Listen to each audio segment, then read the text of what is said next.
Hey guys, Matt here with a review for Peter Rabbit, the live-action CGI film based on the illustrations by Beatrix Potter. The movie is about a blue jacket-wearing rabbit named Peter who, along with his three sisters and cousin, spend their time stealing vegetables from the garden of a mean old man named Old Mr. McGregor, and they find protection from a nearby neighbor named Bee, who has nothing but love and affection for the bunnies.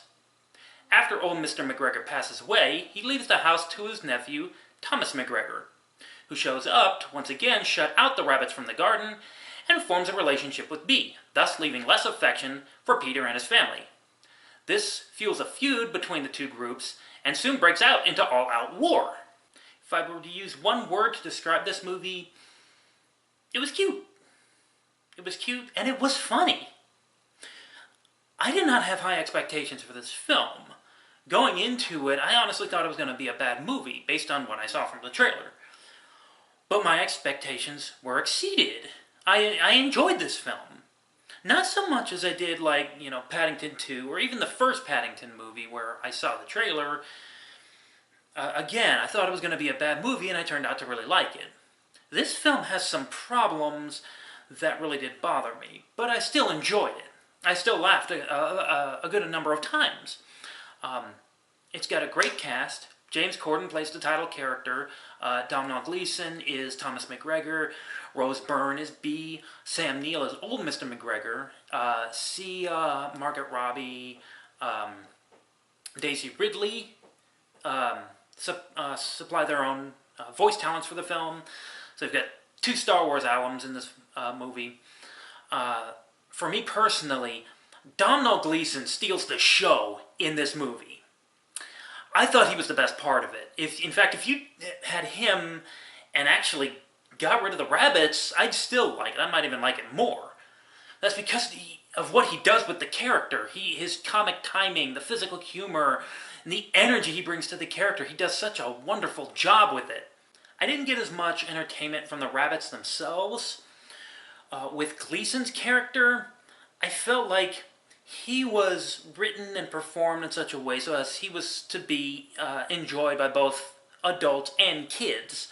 Whereas the rabbits were, written and performed in such a way that they were definitely meant to be enjoyed more by kids than by adults. And that's fine. I'm not trying to complain about that. I'm not saying that's a flaw with the film. I'm just trying to, explain what I mean when I say I didn't get as much entertainment from them.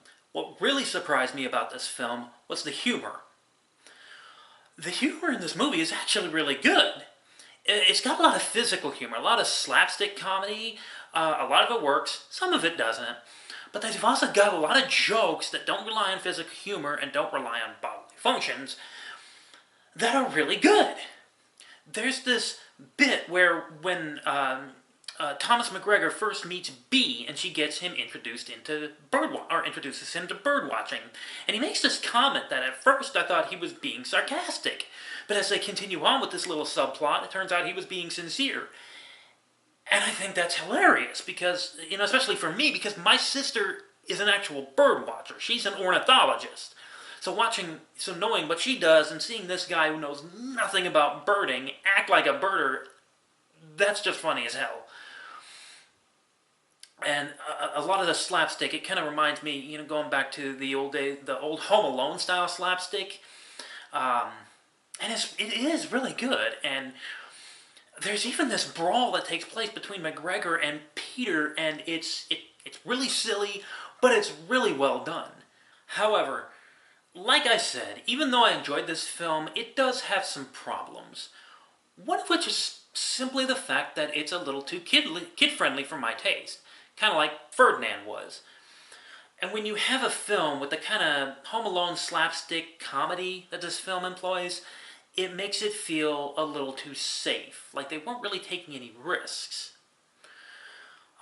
There was also, I felt like there was this really heavy random element to the film where they were introducing these jokes or plot elements or movie-making ideas that didn't really add to the story and were just kind of thrown in there. Like there's this, at intermittent points throughout the film, they throw in these contemporary pop songs. there are also some jokes told by, the sisters that seem to be, I want to say it's kind of out of character for them, but we don't really get any characterization of the three sisters. Save for this kind of back and forth between Mopsy and Flopsy, where one is jealous of the other because the other is constantly asserting her authority because she's about 12 seconds older. And that's about it.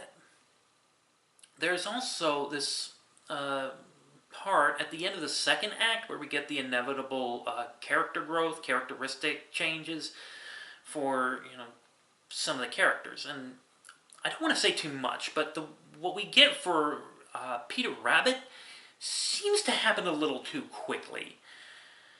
And it's not that I don't understand the motivations for why he would want to change, it's just, it's not handled very well. Like, they skipped over the actual character development so that they could save room for this, again, oddly random London tourist scene where Peter and his cousin Benjamin go to London and they get this tour by this British tour guide mouse. So yeah. This film is really hard for me to judge. On the one hand, it's got some elements that I really liked, but it's also got some elements that I think are, they're okay, and then it's got some elements that I didn't like. So I'm going to compare this film to another film that I kind of felt similarly towards, Pete's Dragon, the 2016 live-action remake. With that film, I also felt like it was really safe. They really didn't take any risks, and that kind of kept me from really enjoying it. But I think I like this film more. I think I like Peter Rabbit's a little bit more. Even though the flaws are more glaringly obvious, I think they did a better job of taking what they had and making it feel like it was more unique and more entertaining. So because of that, I'm going to give this film a 6.5 out of 10. The animation of the animals is really well done. The performances are also really good, especially Domhnall Gleeson, who gives a wonderful, wonderful performance in this. And hey, if nothing else, like I said at the beginning, at least the rabbits are cute. Well guys, that's what I got. Thank you for watching, and I will see you next time.